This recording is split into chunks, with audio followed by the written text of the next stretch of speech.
ষষ্ঠ ঘর, পঞ্চম ঘর, বিপরীত ঘর, মানে একটা জায়গায় সফলতা আর একটা জায়গায় ঋণ, একটা জায়গায় প্রেম আর একটা জায়গায় শত্রুতা। তো এই যে জায়গাগুলো আমরা এবার ধীরে ধীরে ধীরে ধীরে যাচ্ছি। কেমন? গোবিন্দদা আজকের এপিসোডে আপনাদেরকে খুব সুন্দরভাবে বুঝিয়ে দেবে। না, উপার্জন এবং সঞ্চয় থেকে তাইলে প্রতিষ্ঠা মিশ্র ফল এসে যাচ্ছে রবি বুধের। হ্যাঁ হ্যাঁ, হ্যাঁ, প্রতিষ্ঠাটা হবে উপার্জন এবং সঞ্চয়ের জায়গায়, মানে আপনি নিজেই উপার্জন করবেন এক্ষেত্রে, এবং নিজেই সঞ্চয় করবেন এই নিজেই জায়গায়। সঞ্চয় করবেন। পারিবারিক সূত্রে পাওয়া টাওয়ার কথা আমরা কিন্তু সেটা বলছি না, আমিও বলছি না। না, আচ্ছা, ঠিক। একটা তেজ, একটা দীপ্তি, একটা ছটা, একটা প্রভা কাজ করবে। বেশ গেল। বেশ। তাইলে আর বাকি আর্থিক আর উপার্জন, হুম সেটাও কিন্তু প্রবলভাবে হওয়ার সম্ভাবনা দেখতে পাচ্ছি। এই যোগটা দেখো, এখানেও গিয়ে কিন্তু সেই লক্ষ্মীনারায়ণ যোগ, বুধাদিত্য যোগ হচ্ছে কিন্তু এখানে মানে ষষ্ঠে গিয়ে, ষষ্ঠে। জানুয়ারির 15 তারিখের পরে। কিন্তু অল্প সময়ের জন্য। আজকের মূল এপিসোড শুরু করার আগে আপনাকে মা নর্মদার কৃপা আপনি কি করে পাবেন আপনাকে আমি জানাতে চাই। আপনি যদি প্রতিদিন ত্রিকাল এই নর্মদাষ্টকম পাঠ করেন, আপনি মায়ের কৃপা পাবেনই পাবেন। মায়ের কৃপা আপনার উপর বর্ষিত হবে। ফ্রি অফ কস্ট নর্মদাষ্টকম পাওয়ার জন্য হোয়াটসঅ্যাপে আপনি আমাকে লিখুন আপনার নাম এবং ঠিকানা দিয়ে, যে পিডিএফ বই চাই, আমি আপনাকে পাঠিয়ে দেবো সঙ্গে সঙ্গে। এই পিডিএফ বই আপনি প্রতিদিন 5 জনকে শেয়ার করুন। আর যারা নর্মদাষ্টকম পাঠ চক্রে অনলাইনের মাধ্যমে জয়েন করতে চান ফ্রি অফ কস্ট, তারাও আমাকে হোয়াটসঅ্যাপে লিখবেন। আসুন আজকের মূল এপিসোড শুরু করা যাক। নমস্কার, নর্মদেহার শিবকুণ্ডা মা নর্মদাকে প্রণাম জানিয়ে শুরু করছি আজকের এই এপিসোড। আজকের এপিসোডে আপনাদের প্রত্যেককে স্বাগত জানাই। 2026 নতুন বছর, জানুয়ারি মাস, বার্ষিক রাশিফল অনেকেই দেখেছেন, অন্যান্য চ্যানেলেও দেখেছেন আপনারা। আপনাদের জীবন সম্পর্কে আপনাদের যে জানার আগ্রহ, সেই আগ্রহের জায়গা থেকে আমরা আরও পিন পয়েন্টে আপনাকে জানাচ্ছি আজকের এই এপিসোডে। একেবারে মনোযোগ দিয়ে পুরো এপিসোড দেখতে থাকুন। গোবিন্দদা, এনাদের এই যে জীবন, অর্থাৎ সিংহ রাশি, সিংহ লগ্নের মানুষদের যে জীবন, তাদের জীবনে আমরা আজকে যে চতুর্গ্রহ যোগ নিয়ে কথা বলবো মূলত।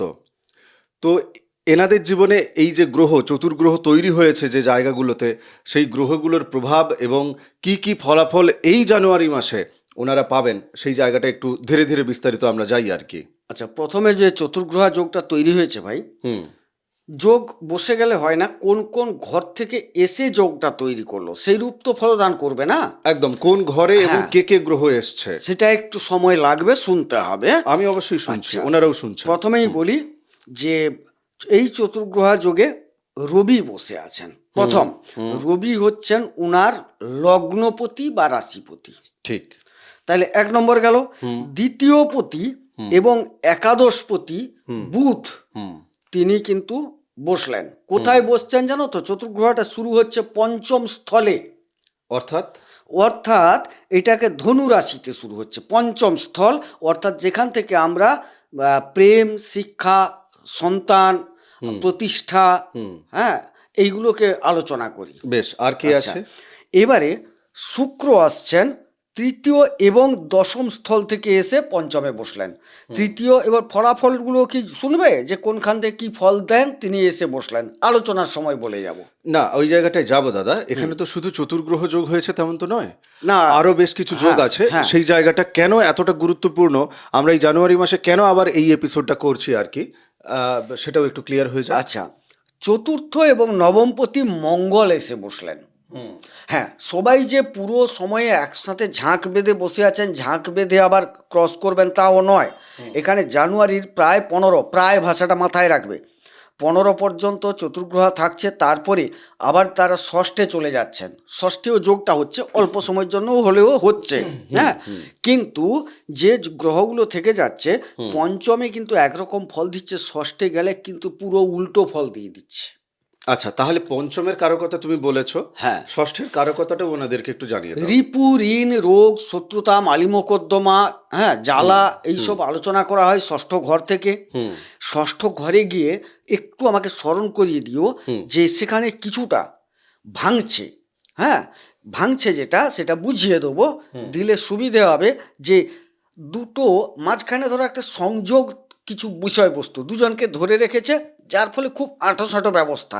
ঠিক যে সংযোগটা ধরে রেখেছিল সেই যদি বেরিয়ে চলে যায় ষষ্ঠ থেকে, তাহলে পুরো সংযোগটা ভেঙে গেল।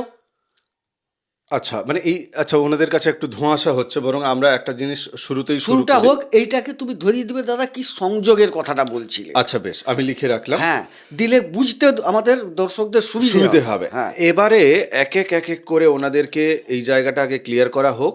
আপনারা এত সময় পর্যন্ত যা শুনেছেন তাতে করে আপনারা বুঝতে পারছেন যে সিংহ রাশি সাপেক্ষে, সিংহ লগ্ন সাপেক্ষে পঞ্চম স্থানে রবি, মঙ্গল, বুধ এবং শুক্র একত্রে এই জানুয়ারি মাসের প্রথম হাফে অবস্থান করছে। দ্বিতীয় হাফে ওটা ষষ্ঠে চলে যাচ্ছে এবং সেই ষষ্ঠে কিছু সময়ের জন্য এই চারটি গ্রহ একত্রে বসলেও তারপরে ভাঙছে কিভাবে, এবং সেখান থেকে ষষ্ঠ ঘর, পঞ্চম ঘর, বিপরীত ঘর, মানে একটা জায়গায় সফলতা আর একটা জায়গায় ঋণ, একটা জায়গায় প্রেম আর একটা জায়গায় শত্রুতা। তো এই যে জায়গাগুলো আমরা এবার ধীরে ধীরে ধীরে ধীরে যাচ্ছি। কেমন?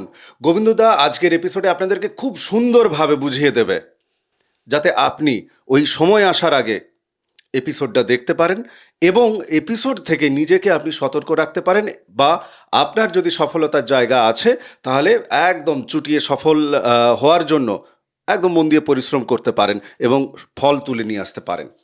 আমি প্রথমে তোমার কাছে যাই, যে জায়গায় এনাদের এই যে চারটি গ্রহ, এই চারটি গ্রহ কোথা থেকে এসে বসেছে এবং এই চারটি গ্রহ নিজে কি কি দেয় এনাদেরকে, কি কি আশীর্বাদ এনাদেরকে করেন বা অভিশাপ দেন। খুব ভালো জিনিস জিজ্ঞেস করেছো। দেখো, লগ্নপতি গেছে, লগ্নপতি রবি। রবি এখানে পঞ্চম স্থল হচ্ছে প্রতিষ্ঠার জায়গা একটা, আর রবি কিন্তু প্রতিষ্ঠা দাতা গ্রহ। বেশ, তাইলে লগ্নপতি প্রতিষ্ঠাদাতা গ্রহ প্রতিষ্ঠা স্থলে গেল, বেশ, তাইলে অবশ্যই একটা প্রতিষ্ঠা প্রাপ্তি যোগ আসছে। আচ্ছা, তারপরে কে গেল? দ্বিতীয় এবং একাদশপতি বুধ। দ্বিতীয় কি? সঞ্চয়ের জায়গা। একাদশ হচ্ছে উপার্জন বা লাভের জায়গা, সেখান থেকে গিয়ে প্রতিষ্ঠার জায়গায় ঢুকলো। তাইলে সঞ্চয় এবং উপার্জন থেকে একটা প্রতিষ্ঠা প্রাপ্তি যোগ তৈরি হয়ে যাচ্ছে, গেল। তৃতীয় হচ্ছে বল, বিক্রম, সাহস, পরাক্রমতা, ভ্রাতা ইত্যাদি যোগাযোগ। আচ্ছা, তৃতীয়ের অধিপতি হচ্ছেন শুক্র, তিনি আবার দশমের অধিপতি। তাইলে কর্মক্ষেত্রের জন্য কিছু যোগাযোগ তৈরি হবে, কর্মক্ষেত্রে যারা আছেন একটা পরাক্রমতা তৈরি হবে কাজে। আচ্ছা, এই জায়গাগুলো, এবং কিছু এখানে ভাইদেরও সহযোগিতা পাবেন। অধস্থন যদি কর্মচারী থাকেন, তার কলিগ কেউ, তাদের একটা সহযোগিতা লাভ দেখা যাচ্ছে। এবং কিছু কিছু ক্ষেত্রে একটা যোগাযোগ, কর্মের জায়গায়ও তো অনেক যোগাযোগ হয়, সেই যোগাযোগও একটা প্রতিষ্ঠিত যোগাযোগ হওয়ার সম্ভাবনা দেখতে পাওয়া যাচ্ছে। এবারে গেল চতুর্থ এবং নবমের অধিপতি হচ্ছেন মঙ্গল। আচ্ছা, চতুর্থ থেকে আমরা কি করি? যানবাহন, গাড়ি, বাড়ি। হ্যাঁ, আবার দেখো একটা মজার খেলা, যেরকম প্রতিষ্ঠাদাতা গ্রহ রবি বললাম তিনি পঞ্চমে, ঠিক অনুরূপভাবে চতুর্থ থেকে আমরা ভূমি, জমি, ঘর বাড়ি ইত্যাদি আলোচনা করি। আর আমাদের যে কালপুরুষ চক্রে যে মঙ্গল না, তিনিও এরই কারকতা ধারণ করেন। তাহলে তিনি যাচ্ছেন, তিনি নবম এবং চতুর্থপতি হয়ে। নবম হচ্ছে ভাগ্যস্থল, ধর্মস্থল ইত্যাদি, সেখান থেকে। আর ইনি হচ্ছেন ভূমি, জমি, যানবাহন, মা বাবার সম্পদ, মা বাবার শরীর ইত্যাদি নিয়ে তিনি পঞ্চমে চলে গেলেন। তাইলে পঞ্চম স্থলে এইভাবে গ্রহগুলোর সন্নিবেশ ঘটলো। হ্যাঁ, এইবার আমি তোমার কাছে স্পেসিফিক প্রশ্ন করছি, এই প্রশ্নেরই আমি উত্তর চাই, অন্য কোনো দিকে যেতে চাই না। হ্যাঁ, জানুয়ারি মাসের শুরু থেকে একেবারে 15 তারিখ পর্যন্ত, মানে 15ই জানুয়ারি পর্যন্ত, এই চারটে যে গ্রহ, প্রত্যেকের একটি একটি একটি করে তুমি ফল ওনাদের কাছে জাস্ট রাখো। আচ্ছা, এইবারে বলি, আপনাদের উচ্চ শিক্ষায় যারা আছেন তাদের কিন্তু একটা ভালো প্রতিষ্ঠা প্রাপ্তি যোগ আমি দেখতে পাচ্ছি। বেশ। প্রেমে যারা আছেন, প্রেমের ক্ষেত্রেও একটা ভালো জায়গা খুঁজে পাওয়ার সম্ভাবনা দেখা যাচ্ছে। বেশ। আচ্ছা, এবারে গেল জায়গা, জমি ইত্যাদি কেনার যারা, বা বানাবার, বাড়ি বানাবেন, জমি কিনবেন ইত্যাদি, যানবাহন কিনবেন, সেই যোগটাও জানুয়ারির 15 পর্যন্ত প্রবল যোগ দেখতে পাওয়া যাচ্ছে। বেশ, গেল। এবারে শারীরিকভাবে যে একটা মন থেকে যে প্রতিষ্ঠা প্রাপ্তির যে ঝোঁক, প্রত্যাশা, ইচ্ছা শক্তি বলা যেতে ইচ্ছা পারে। শক্তি, সেটা কিন্তু প্রতিষ্ঠা প্রাপ্তির জন্য যা যা করণীয় সেরকম একটা মানসিক ভাব তৈরি হবে, একটা তেজ, একটা দীপ্তি, একটা ছটা, একটা প্রভা কাজ করবে। বেশ গেল। বেশ। তাইলে আর বাকি আর্থিক আর উপার্জন, হুম সেটাও কিন্তু প্রবলভাবে হওয়ার সম্ভাবনা দেখতে পাচ্ছি। হুম। এর মধ্যে তাইলে সতর্কবাণীও কিছু থাকতে না, হবে। সতর্কবাণী এই মুহূর্তে না, আচ্ছা, ওটা পরে আসছি, যখন ষষ্ঠ ঘরের দিকে ট্রান্সফর্ম করছে জানুয়ারির 15 তারিখের পরে। এখানে তুমি এই যে বুধাদিত্য যোগ হ্যাঁ, যেটা তৈরি হচ্ছে, আমি শুধু এই বুধাদিত্য যোগের জায়গা থেকে, মানে পঞ্চমের ঘরে বুধাদিত্য যোগ তৈরি হচ্ছে, সেই বুধাদিত্য যোগের প্রবল যে মানে তোমার প্রভাব, সুপ্রভাব কারা কারা পাবেন আর কেন পাবেন, ব্যাস এইটুকু জায়গা। আমরা তো আলোচনা করছি সিংহ লগ্ন বা জাতির জাতকদের নিয়ে। হ্যাঁ হ্যাঁ, মানে অন্য তো কেউ কারুর আলোচনা করছি না আজকে। না, আমি কারা কারা বলছি। হ্যাঁ। ধরো রবি এবং বুধ মিলিয়ে যে বুধাদিত্য যোগটি তৈরি হচ্ছে, হ্যাঁ। এখন কারোর লগ্নপতি রবি তিনি নিজে যদি দুস্থানে বসে থাকেন, হ্যাঁ হ্যাঁ হ্যাঁ। আমি এবার জ্যোতিষী হয়ে আচ্ছা, যাচ্ছি, আচ্ছা। তুমি জ্যোতিষী মানে হও। সেই অর্থে তুমি জানতে চাইছো? হ্যাঁ, একদম কোন অর্থে? তাই। মানে কারা কারা পাবেন বলতে তো 12টা রাশি, না, 12টা না, না, লগ্নের না, লোক আছে, এটা সিংহের মধ্যে কারা আচ্ছা, কারা পাবেন। এখানে দেখো, আগেই বললাম যে সিংহ লগ্ন বা রাশির লোকেদের একটা প্রতিষ্ঠা প্রাপ্তির ঝোঁক আছে, ঠিক। এবং প্রতিষ্ঠা প্রাপ্তির জায়গায় রবি গিয়ে বসলেন, তাই তো ঠিক। প্রতিষ্ঠা প্রাপ্তি দেওয়ার জন্য একদম রবি ব্যস্ত। ঠিক, একদম। আচ্ছা, বুধ কোন জায়গা থেকে? না, উপার্জন এবং সঞ্চয় থেকে তাইলে প্রতিষ্ঠা মিশ্র ফল এসে যাচ্ছে রবি বুধের। হ্যাঁ হ্যাঁ, হ্যাঁ, প্রতিষ্ঠাটা হবে উপার্জন এবং সঞ্চয়ের জায়গায়, মানে আপনি নিজেই উপার্জন করবেন এক্ষেত্রে, এবং নিজেই সঞ্চয় করবেন এই নিজেই জায়গায়। সঞ্চয় করবেন। পারিবারিক সূত্রে পাওয়া টাওয়ার কথা আমরা কিন্তু সেটা বলছি না। আমিও বলছি না। বলছি না, আচ্ছা, ঠিক। এবারে সেই জায়গায় ধরুন জাতকের রবি দুর্বল, পাপ পীড়িত হয়ে গেছে। আমি একটাই উদাহরণ দিলাম, রাহু নিয়ে বসে গেছে ঘরের কোথাও খারাপ জায়গায়, দুস্থানগত হয়ে গেছে। হ্যাঁ, শনি রাহু, শনি রবি, এরকম কিছু ঘটনা ঘটে গেল, রবি শুক্র, তাইলে তো সেই ফলটা পাচ্ছেন না, উনি পাবেনও না। আচ্ছা, যাদের জন্মছকে হ্যাঁ। এই মুহূর্তে আমরা তো রাহুকে দেখতে পাচ্ছি, ওনার সাথে একটা মানে সপ্তমে রাহু বসে আছে হ্যাঁ, ওনাদের। হ্যাঁ। তো যাদের জন্মছকে রবি এবং রাহু দৃষ্টি বিনিময়ে বসে আছে, রবি তো দৃষ্টি দেয়, হ্যাঁ, তার সপ্তম তাই না? দৃষ্টি আছে তো।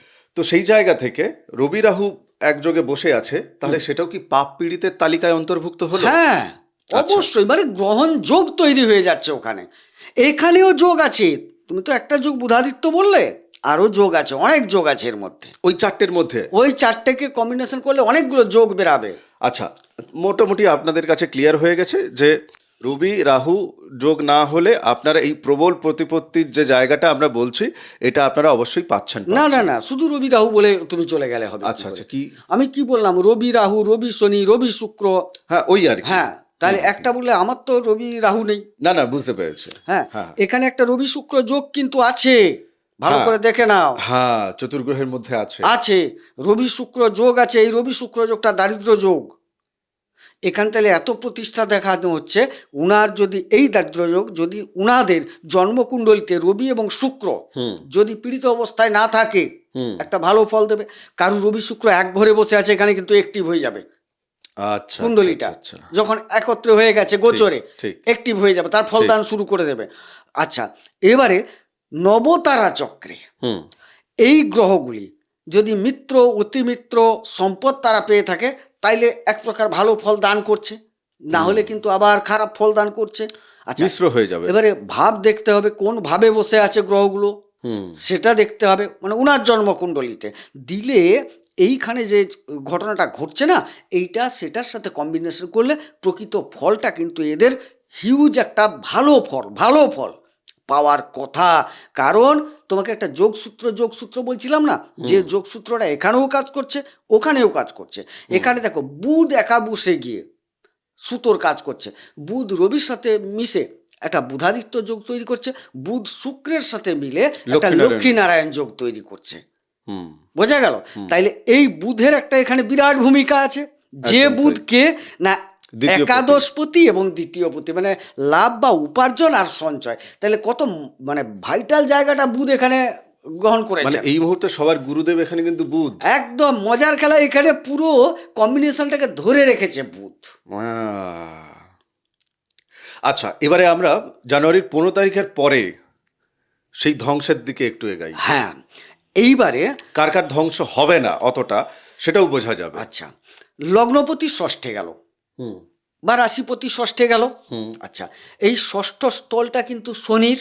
হুম আমরা যেটুকু জানি, আমাদের শিক্ষায় শুনেছি, দেখেছি, পড়েছি, হুম পিতা পুত্র হলেও শত্রু গৃহ। অনেকে এটা নিয়ে আবার বাচালতা করেন। ভালো ভালো, আমি কাউকে পরামর্শ দেবো না, ভালো ভালো লেখকের ভালো ভালো বই পড়ুন। দেখুন, আমরা তো শিখি তিনভাবে: দেখে শেখা, ঠকে শেখা, আর একটা পড়ে শেখা। হুম এই রচনা হয়েছিল কবে? সত্যতেতা দাপর এগুলো রচনা হয়েছিল কলিযুগে, আমরা ঘাঁটছি। হুম তো সেগুলো তো জানতে হবে কম বেশি, হুম তবে তো গিয়ে হুম। আমি মন গড়া বলে দেব, আমিই বলছি এটা হবে, ওই গল্পে আমি নেই ভাই। না না না না, অ্যাকচুয়ালি আমার এই জায়গাটায় আমি তোমার সাথে একমত হব এই কারণেই, মানে একই সাথে বসে আছি বলে নয়, যে জ্যোতিষীর মানে তিনি বিদ্যার আগে, আর জ্যোতিষী কেন ভাই, যে কোনো কাজের ক্ষেত্রে, যে কোনো কর্মের ক্ষেত্রে, সেখানে তোমার কর্মের আগে যদি ব্যক্তি সামনে চলে যায় তাহলে বেড়াগার্গ হয়েই গেছে। হ্যাঁ, মানে ধরো অভিনয়ের আগে যদি অভিনেতাকে সেখানে স্টারডামটা যদি চলে যায়, তাহলে মানে সেখানে যেটা হয় যে আর কি, যে মানে কাহানি কি আছে সেই কাহানির উপর তখন আর ফোকাস হয় না, তখন সমস্ত আলো পড়ে যে ওই ব্যক্তিটির ওপরে। হ্যাঁ, আর জ্যোতিষবিদ্যা এমন একটা টাফ সাবজেক্ট বলছি এই নিরিখে, একটি মানুষ যিনি অপূর্ণরূপে পৃথিবীতে এসেছেন, তিনিও আরেকটি মানুষকে তিনি তার জীবনের ভবিষ্যতের কথা বলছেন, মজার খেলা এইখানটায়, তাই না? হ্যাঁ। তো এই যে একটি মানুষ আরেকটি মানুষকে ভবিষ্যতের কথা বলছে, এখানে স্টারডাম ভাড়ামে যায়। আমি যদি কোনো জ্যোতিষীকে অর্থ দিই, তাকে ফিস দিই, আমি যদি দেখাই, তাকে বলবো ভাই আপনি আমাকে আগে আমার অতীতের কথা বলুন, দেখি আপনার বিদ্যার দৌড় কত দূর, কতটা আছে। আমি মুখ বন্ধ রাখলাম, আমার date of birth, time of birth, place of birth, কোন দিন জন্ম আমি দিলাম, যদি আমি সময় না দিতে পারি, ভাই নে হাতের ছবি, আপনি আমাকে বলুন আমার অতীত, অবশ্যই। যে অতীত আমার কাছে প্রমাণিত, হ্যাঁ। আমি জীবন উপভোগ করে এসছি, যাপন করে এসছি। আপনি যদি আমার অতীতের কথা না বলে দিতে পারেন জ্যোতিষী হিসাবে, আপনার বাইরে কত বড় সাইনবোর্ড লেখা আছে, আপনার চুল পাকা কি সাদা, আই ডোন্ট কেয়ার। কেননা আমার উপার্জিত অর্থ আমি তোমাকে দিচ্ছি ভাই, আর অবশ্যই। তুমি সেখানে সংকল্প করছো যে হ্যাঁ আমি তোমার জীবনের কথা তোমাকে বলে দেব। কোন কথা? না ভবিষ্যতে। না ভাই, আগে অতীতের বল। হ্যাঁ, আরে ভবিষ্যতের 5টা বলে অতীতে যদি একটা বলা হয় তবেই তো মানুষের বিশ্বাসযোগ্যতা আসবে। অবশ্যই একটাই হোক না, হ্যাঁ, কিন্তু আমার অতীতটা যেন আমার সাথে মিলে যায়, তাহলে তো অবশ্যই। আমার কাছে মনে হবে যে এই ব্যক্তি, তিনি বিদ্যাকে আগে রাখুন আর ব্যক্তি আগে থাকুন, আমার আর তাতে কোনো যায় আসে না ভাই, ইনি যা বলবেন আমার ভবিষ্যৎ নিয়ে ঠিক বলবেন। হ্যাঁ, অবশ্যই। যাই হোক, যেখানে ছিলাম আমি, এবারে ষষ্ঠে চলে যাই। ষষ্ঠে আচ্ছা। ঠিক কি কি ফল পাচ্ছেন এক একটি গ্রহের জায়গা থেকে, সেই জায়গাটা প্লিজ একটু রেখে দাও। শারীরিক সুস্থতা থাকবে। বেশ। আচ্ছা, পরিবারের কিছু অসুস্থ হতে পারে, পরিবারের লোকজন। পরিবারের লোকজন, হ্যাঁ, আচ্ছা, এবারে স্থানীয়। না, চতুর্থ মানে মাকে প্রথম প্রেফার করব। হ্যাঁ। আর তাও পরিবার তো মানে একটা চতুর্থ থেকে আমরা আলোচনা করি, সেখান থেকে পরিবারের লোকজন, তার মধ্যে মাকে বেশি গুরুত্ব দিতে হবে, মাকে গুরুত্ব দিতে হবে, অসুস্থ হওয়ার জন্য। এনাদের আবার ঢাইয়া চলছে। আচ্ছা, দ্বিতীয়ত এখানে দেখো যে বা আর্থিক দিকটা, এবারে কিন্তু যে প্রতিষ্ঠা পেয়েছিল, একটা ভালো চলছিল না, সেটা কিন্তু একটু ধাক্কা পাওয়ার সম্ভাবনা দেখা দেবে, ক্ষয় হচ্ছে। হ্যাঁ। আচ্ছা, এই যোগটা দেখো এখানেও গিয়ে কিন্তু সেই লক্ষ্মীনারায়ণ যোগ, বুধাদিত্য যোগ হচ্ছে কিন্তু এখানে মানে ষষ্ঠে গিয়ে, ষষ্ঠে। জানুয়ারির 15 তারিখের পরে। পর কিন্তু অল্প সময়ের জন্য, খুব অল্প, যার জন্য সেই সময়টা বেরিয়ে গেলে দেখো দুটো যোগ ভেঙে গেল।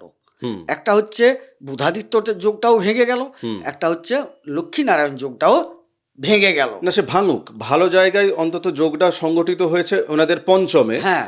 ষষ্ঠে যোগ হলো কি না হলো, বিয়োগ হলো, তাতে কিছু যায় আসে না। না, তখন এই ক্ষয়ক্ষতিটাকে অনেকটা আটকাতে পারতো, হ্যাঁ, সেটা আর আটকাচ্ছে না। আটকাচ্ছে তার না। মানে কি হচ্ছে, এই যে পারিবারিক একটা গাড়ি টাড়ি বললাম না চতুর্থ থেকে, মা অসুস্থ হতে পারে, পারিবারিক কিছু সম্পদ সেখানে ক্ষতিগ্রস্ত হতে পারে, গাড়ির ব্যবসা আছে, অ্যাক্সিডেন্ট হয়ে যেতে পারে, কথাটা বুঝলে? আচ্ছা, এই ধরনের কিছু ঋণ হওয়ার সম্ভাবনা দেখতে পাচ্ছি আমি, কিছু ঋণ হয়ে যেতে পারে। কিরকম সংযোগ দেখো, গাড়িটা মার্কেটে বেরিয়েছে, গাড়ি ব্যবসা করেন, অ্যাক্সিডেন্ট করে গেল, পকেটে টাকা নেই, ঋণ করতে হয়, ঋণ করতে হলো। মাকে চিকিৎসার জন্য নিয়ে গেলাম ডাক্তারের কাছে, ডাক্তার একটা অ্যামাউন্ট বললেন এই করতে হবে, এত টাকা খরচা, আমার পকেটে এতটা টাকা নেই, আমাকে ঋণ করতে হবে। মানে সংযোগগুলো এগুলোই বলছে মূলত। হ্যাঁ, এখানে ঋণের সম্ভাবনা, ছোটোখাটো রক্তপাতের সম্ভাবনা। তবে এক্ষেত্রে কিন্তু জাতককে আমি খুব একটা বলবো না যে তিনি একদম রক্তপাতগ্রস্ত হয়ে যাবেন, তা বলবো না। তার ক্ষেত্রে খুব রেয়ার ঘটনা, ছোটোখাটো ঘটনা, কিন্তু পরিবারের লোকজনকে বরং একটা রক্তপাতের সম্মুখীন হতে দেখতে পাচ্ছি। সেটা মেবি অ্যাক্সিডেন্ট হতে পারে, অপারেশন হতে পারে। বুঝতে পেরেছি। যাই হোক, আজকের এপিসোডে আমরা আপাতত এখানেই বিরাম দিচ্ছি। আপনাদের জীবন সম্পর্কে আরও যদি জানার থাকে তাহলে সেটার জন্য আপনারা স্ক্রিনে দেওয়া নাম্বার আছে, অবশ্যই যোগাযোগ করবেন। চ্যানেলে তপভূমি নর্মদার অডিও সিরিজ আছে, মা নর্মদার মাহাত্ম্য কথা শোনার জন্য অনুরোধ জানাই। চ্যানেল সাবস্ক্রাইব করুন, বাকিদের সাথে এপিসোড শেয়ার করুন। ভালো থাকুন, নমস্কার, নর্মদে হার। নর্মদে হার।